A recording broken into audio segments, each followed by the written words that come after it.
siamo con Campamora a Trapani Comics, un parere, una sua opinione sulla iniziativa.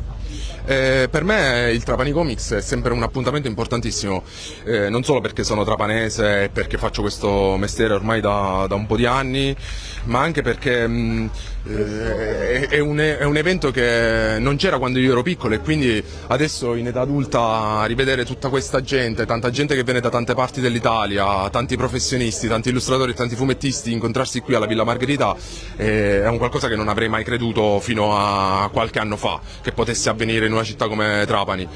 Volevo ringraziare appunto il team del Trapani Comics perché il loro sforzo è enorme, creano sempre un evento che è mainstream, è aperto a tutti, ai ragazzi, ai giovani, ai giovanissimi, alle famiglie, ma è anche allo stesso tempo un momento di riflessione sul mezzo fumetto, con delle mostre molto importanti, con dei talk molto importanti. Una mostra importante al San Rocco, per esempio. Sì, assolutamente, c'è una mostra importantissima di Manuele Fiorri in cui tutti i trapanesi possono appunto ammirare le tavole originali di uno dei fumettisti più influenti degli ultimi 20 anni in Italia e in Europa. Credo che sia un'occasione imperdibile, nel senso che dovremmo andarci tutti. È qualcosa di straordinario anche per chi magari non conosce il lavoro dell'autore.